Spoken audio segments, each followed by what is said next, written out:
ഇറാനിലേക്ക് missile വിടാൻ മാത്രം Israel വളർന്നോ? ഇതാണ് ഇപ്പോൾ ഹമാസ് ആരാധകരിൽ ഉയരുന്ന ചോദ്യം. എന്നാൽ ഇറാനിലേക്ക് മാത്രമല്ല, ഭൂമിയുടെ പുറത്ത് ബഹിരാകാശത്തും യുദ്ധം ചെയ്യാൻ ഇസ്രയേൽ പണ്ടേ വളർന്നതാണ് എന്നതാണ് ഉത്തരം. ഇസ്രയേലിന് ഇത്ര ശക്തിയുണ്ട് എന്നും ഇറാനെ പോലും ക്ഷവരപ്പിക്കുമെന്നും ഹമാസ് ആരാധകർ പോലും ഇപ്പോഴാണ് മനസ്സിലാക്കുന്നത്. ഹമാസിന്റെ തലവനെ ഇസ്രയേൽ ഇറാനിൽ കയറി തീർത്തത് മിസൈൽ അയച്ചായിരുന്നു. ഇറാനിലേക്ക് അപ്രതീക്ഷിതമായി ഇസ്രായേൽ മിസൈൽ എത്തുമെന്ന് സ്വപ്നത്തിൽ പോലും ആരും കരുതിയില്ല. ജീവൻ രക്ഷിക്കാൻ ഗാസയിൽ നിന്നും ഓടിയ ഹമാസിന്റെ നേതാവ് ഇസ്മായിൽ ഹനിയ ആകട്ടെ ഇറാനിൽ ഒരു ആശ്വാസ ലോകവും സുരക്ഷിത ലോകവും ഒക്കെയാണ് കണ്ടത്. ഗാസയിൽ തന്റെ അനുയായികളെല്ലാം പരലോകം പൂകിയപ്പോൾ ഹമാസ് തലവൻ ഇറാനിലേക്ക് കടക്കുകയായിരുന്നു. ഇസ്മായിൽ ഹനിയയുടെ കുടുംബത്തെ മുഴുവൻ ഇസ്രായേൽ ഗാസയിൽ ഇല്ലാതാക്കിയിരുന്നു. ഇതെല്ലാം കണ്ട് ഇസ്മായിൽ ഹനിയ മനസ്സിലാക്കിയിരുന്നു തനിക്ക് എന്ത് സംഭവിക്കും എന്ന്. അതിനാൽ തന്നെ അദ്ദേഹം ഇറാനിൽ അഭയം തേടി. ഇറാനിലിരുന്ന് ഗാസ ഭരിക്കാമെന്നും ഇറാൻ തന്റെ താവളമാക്കാമെന്നും ഇസ്മായിൽ ഹനിയ കരുതിയെങ്കിൽ എല്ലാം ഇസ്രയേൽ മിസൈൽ തകർക്കുകയായിരുന്നു. കേരള ഹമാസി അനുകൂലികൾ ഇതുമായി ബന്ധപ്പെട്ട ആദരാഞ്ജലി പോസ്റ്റുകൾ ഇട്ടു. ഇസ്മായിൽ ഹനിയയെ രക്തസാക്ഷിയാക്കി SDPI പോസ്റ്റും ഇട്ടു. SDPI ഹമാസ് തലവന്റെ ഇഹലോക ജീവിതത്തിൽ നിന്നുള്ള വിരാമത്തെ പ്രാർത്ഥന കൊണ്ടാണ് വരവേറ്റത്. ഇന്നാ ലില്ലാഹി വ ഇന്നാ ഇലൈഹി റാജിഊൻ എന്നാണ് SDPI പറഞ്ഞത്. രക്തസാക്ഷി എന്നും പോരാളി മരിക്കില്ല എന്നും അവർ വ്യക്തമാക്കി. സയനിസ്റ്റ് തെമ്മാടി രാജ്യത്തിന്റെ കിനാവാണ് പലസ്തീനി ഇല്ലാതാക്കലെന്നും SDPI കുറിച്ചു. ഹമാസ് അനുകൂലിയായ മലയാളി നേതാവ് ആബിദ് അടിവാരമാകട്ടെ തന്റെ സങ്കടം എഴുതിയത് വളരെ വ്യത്യസ്തമായ രീതിയിലായിരുന്നു.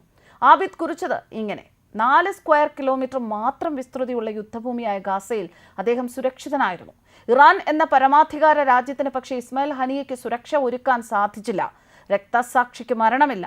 മരണമില്ലാത്തവർക്ക് എന്തിന് ആദരാഞ്ജലികൾ? പുതിയ ജീവിതത്തിലേക്ക് പ്രവേശിക്കുന്ന വിപ്ലവകാരിക്ക് ആശംസകൾ. അതായത് ഹമാസ് അനുകൂലികളായ കേരളത്തിലെ ആളുകളെല്ലാം പറയുന്നത് ഹമാസ് തലവൻ ഇസ്മായിൽ ഹനിയയ്ക്ക് മരണമില്ല എന്നാണ്. മരിക്കാനാകില്ല, മറ്റൊരു ജീവിതത്തിലേക്ക് കടന്നു എന്നാണ്. വിശ്വാസമനുസരിച്ച് ഇസ്മായിൽ ഹനിയ സ്വർഗത്തിലെ ഹൂറികളുടെ അടുത്തേക്ക് സ്വപ്നതുല്യമായ ജീവിതത്തിലേക്ക് ആയിരിക്കും ഇനി പോവുക. മാത്രമല്ല, ആയിരക്കണക്കിന് പരിചാരകരും ഇസ്ലാമിക വിശ്വാസം അനുസരിച്ച് ഉണ്ടാകും. ഇസ്മായിൽ ഹനിയയുടെ മരണം ഹമാസ് അനുകൂലികളായ ആർക്കും കേരളത്തിൽ താങ്ങാനാകാത്ത വിധമായിരുന്നു പ്രതികരണങ്ങൾ. ഇറാന്റെ ഇസ്ലാമിക് റവല്യൂഷണറി ഗാർഡ് കോർപ്സും ഹനിയയുടെ മരണം സ്ഥിരീകരിച്ചു. രാജ്യത്തിന്റെ പുതിയ പ്രസിഡന്റ് മസൂദ് പെസഷ്കിന്റെ സത്യപ്രതിജ്ഞാ ചടങ്ങിൽ പങ്കെടുത്ത മണിക്കൂറുകൾക്ക് ശേഷം അത് അന്വേഷിക്കുകയാണ് എന്ന് പറഞ്ഞു. എന്നാൽ മിസൈൽ വന്നതിനെക്കുറിച്ചും മറ്റും ഇറാൻ ഒരക്ഷരം പറഞ്ഞിട്ടില്ല. ഇത് ഇറാന്റെ പണിയാണ് എന്നും ഇസ്രായേൽ ആക്രമണം ഭയന്ന് ഇറാൻ തന്നെ ഹമാസ് തലവനെ ഇല്ലാതാക്കിയെന്നും പറയുന്നവർ അനേകമുണ്ട്.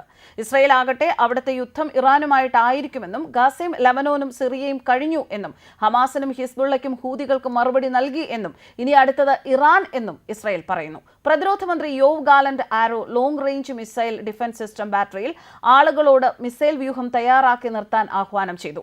ഞങ്ങൾക്ക് യുദ്ധം ആവശ്യമില്ല, പക്ഷെ ഞങ്ങൾ എല്ലാ സാധ്യതകൾക്കും തയ്യാറെടുക്കുകയാണ്, മന്ത്രി ഗാലന്റ് പറഞ്ഞു. ഇന്നലെ ബെയ്റൂട്ടിൽ IDF വ്യോമാക്രമണത്തിൽ ഹിസ്ബുള്ളയുടെ ഏറ്റവും മുതിർന്ന സൈനിക കമാൻഡർ കൊല്ലപ്പെടുകയും ഹമാസിന്റെ രാഷ്ട്രീയ നേതാവിനെ ഇന്ന് രാവിലെ ടെഹ്റാനിൽ ഇസ്രായേൽ കൊലപ്പെടുത്തുകയും ചെയ്തതിന് ശേഷമാണ് സൈനിക ക്യാമ്പും ഇസ്രായേൽ ആയുധപുരകളും പ്രതിരോധ മന്ത്രി സന്ദർശിച്ചത്. ന്യൂസ് ഡെസ്ക് കർമ്മ ന്യൂസ്.